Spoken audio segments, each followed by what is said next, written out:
Bonjour à tous, donc aujourd'hui on se retrouve pour apprendre et présenter un outil assez sympa en électronique qui s'appelle donc 123D. Bon, on va pas s'attarder sur le nom, hein. Donc c'est un outil développé par Adobe il me semble. Donc c'est un site web, ce qui est plutôt étonnant, c'est pas un logiciel. Ce site, enfin on va plutôt dire cet outil va nous permettre de simuler des montages par exemple Arduino. Donc moi en l'occurrence je vais présenter Arduino. Ça peut vraiment tout faire, hein, c'est de l'électronique, n'importe quel circuit électronique sans Arduino, avec Arduino on s'en fiche. Donc on va commencer par regarder en large, en grand ce qui est disponible. Donc là nous avons une vue du dessus d'un montage, donc avec une breadboard, les pins et tout ça. Il y a moyen d'acheter des composants, donc comme j'ai ajouté cette carte, je peux la supprimer comme ça, donc vous cliquez dessus, vous faites supprimer de votre ordinateur, on peut la rajouter, donc vous avez un petit onglet Component, vous cliquez dessus, vous avez une fenêtre qui va apparaître en bas, vous tapez par exemple Arduino, la recherche est rapide, hop, vous prenez votre carte, et voilà, vous cliquez, et puis après vous la recliquez pour mettre où vous voulez. Voilà, donc une fois que c'est fait, hein, vous pouvez fermer, vous cliquez ailleurs. Donc voilà, donc là il y a moyen de rajouter des composants, nous avons un code editor aussi, donc hop, qui ne se lance pas. Je ne sais pas pourquoi. Ah si, il se lance mais en tout petit. Voilà, on va le remonter. Voilà, on a un petit code editor donc, qui est ici. Donc on peut tout simplement écrire du code Arduino. Hop, on peut changer, là on peut mettre 11 au lieu de 13 par exemple. Enfin voilà, des trucs comme ça. Donc voilà, donc un petit code editor plutôt sympa. Donc, comme deuxième grand onglet, on a donc une vue, excusez-moi je connais pas le nom exactement, enfin en gros on a une vue schématique, je crois que c'est ça. Une vue, donc un schéma de notre montage, donc pour l'instant on a juste une carte Arduino. On verra après qu'en réalisant un petit montage, tout va s'actualiser, tout va vraiment bien marcher ensemble. Donc comme troisième onglet, nous avons la vue, enfin plutôt le PCB, en gros on a la possibilité de réaliser une carte PCB, quoi, je connais pas, enfin, je sais pas comment dire en français. Enfin, tout simplement une carte électronique, quoi, que après vous pourrez exporter à un format et le commander sur internet. Donc il y a plein d'outils qui vous permettent de faire ça, qui sont plutôt cool. Tout simplement, vous avez un circuit électronique assez chiant, enfin, de base, vous utilisez votre breadboard, vous avez des câbles et tout ça, enfin, c'est pas quelque chose de fini, quoi, c'est pour tester. Une fois que vous avez réalisé votre système, tout simplement vous faites une carte électronique et vous remplacez les câbles par des traits, enfin, je vais pas vous apprendre ce que c'est une carte électronique, hein, sinon vous vous renseignez, c'est pas le but de la vidéo. Mais en gros, c'est un outil plutôt sympa. À travers ces trois onglets, on voit que l'outil est vachement complet. Il y a moyen de faire vraiment plein de trucs, c'est vraiment tout ce qu'il nous faut. Et le petit plus, donc par rapport à un site, enfin pas un site, pardon, un logiciel qui s'appelle Fritzing, pardon. Je sais pas si vous connaissez, mais il n'y a pas de simulation possible. Donc c'est ce qui me plaît pas sur ce logiciel, donc j'utilise pas vraiment. C'est pour ça que j'utilise 123D. Donc on va pouvoir essayer de créer un petit truc, un petit montage. Donc on va aller dans composants, component, on va mettre une petite LED tout simplement, on va pas faire un montage compliqué, on va prendre une LED bleue, hop, et on va la mettre ici. On va zoomer un petit peu, hop, on va enlever l'onglet component, voilà. Donc sur une LED vous avez l'anode et la cathode, hein, je vais pas vous apprendre. Donc on va mettre l'anode sur le pin 11 par exemple, comme ça on va pouvoir venir modifier après ce que c'était 13, et le cathode sur GND directement, voilà, on va pas s'embêter. Hop, le code editor du coup, ici on a intled 13, on va le mettre à 11 puisqu'on est sur le pin 11, et on va upload and run. Hop, on enlève le code editor, et là vous voyez que ça clignote, on a le petit symbole que ça clignote. Donc voilà, donc c'est vraiment un outil super sympa, surtout pour les simulations.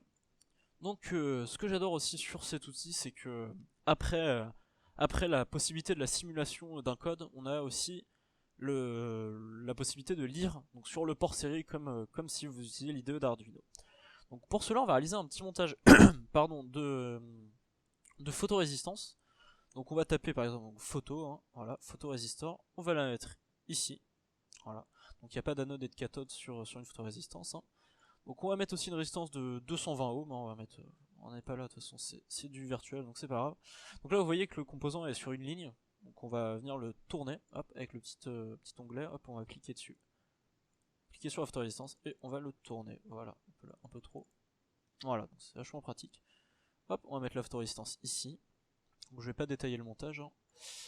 On va mettre ceci sur le, pas A5 pardon, je fais n'importe quoi, hop, sur le ground, voilà, il y a la possibilité vraiment de tout bouger, c'est super bien fait. Et ça sur le 5 volts, et celle-là sur le A5, voilà. Donc là on a notre petit montage de fait. Donc on peut interagir avec la photorésistance, donc si, hop, on clique sur ici, normalement, Ah non. Mais c'est normal, c'est que lors de la simulation en fait qu'on va voir ça après. Donc du coup on est dans le code editor, donc on va initialiser un port série, déjà, pour pouvoir utiliser le port série. On va faire un serial.begin de 9600. Voilà, comme ça. Et ici, void loop, on va faire un serial.println de analog read du port A5. Donc tout simplement, bah, la fonction serial.println nous permet d'afficher avec un retour à la ligne quelque chose sur le port série, et dedans on va afficher tout simplement ce que lit le port A5, qui est en l'occurrence la photorésistance. Donc bah du coup là c'est bon, donc on va pouvoir faire, donc là j'ai déjà testé, on a des infos à droite, on va pouvoir faire upload and run, voilà, donc ça initialise, voilà, donc là ça lance la simulation, donc là vous voyez qu'on a 1 tout simplement, si on envoie ça, non on peut pas, si on fait clear, est-ce que ça marche? Non, bon c'est pas grave, donc du coup là vous voyez qu'on a 1, et si on va sur la photorésistance, j'arrive pas à aller dessus, voilà, là on peut augmenter la brightness. Donc tout simplement, donc là on est à 1, on va venir la mettre à moitié, et là on va passer à 193, et là on va la mettre au maximum 310. Donc vous voyez que la photorésistance n'est pas la plus appropriée, parce que normalement on devrait être de 0 à 255. Mais bref, on s'en fiche. Donc vous voyez vraiment avec cet outil, il y a moyen d'utiliser vraiment tous les trucs disponibles d'Arduino. On remarque vraiment que tout est vraiment présent dans, enfin quasiment tout, hein. Après j'utilise ce logiciel, mais je suis pas non plus assez calé en électronique pour vraiment tout pousser au maximum, mais je trouve vraiment ce outil pour débuter, puis même pour tester, ceux qui ont peur de griller leur carte Arduino ou quoi que ce soit, il y a vraiment moyen de faire plein de choses. Donc on peut essayer aussi d'intégrer, enfin de mettre dans le montage un multimètre. Donc pour ajouter un multimètre, on va simplement mettre dans composants, et voilà, on le voit ici, on a le multimètre. Donc on va le mettre ici par exemple, voilà, comme ça. Donc on va prendre le positif, on va la mettre sur cette ligne là, voilà. En gros on va regarder un peu le voltage de ce qui arrive dans le port A5, voilà. Et on va mettre ça ici sur le ground. Voilà, donc c'est fait. Donc on va pouvoir faire Start Simulation, voilà. Et là donc on a 6,11 mV. Et si on bouge ça, hop, on se retrouve à 1,51 volts. Donc c'est ce qui est logique, hein, c'est ce qui est censé faire notre montage, c'est tout simplement envoyer plus de volts, enfin s'il y a plus d'intensité lumineuse. Donc du coup on va se laisser là avec ce petit montage électrique bien sympa.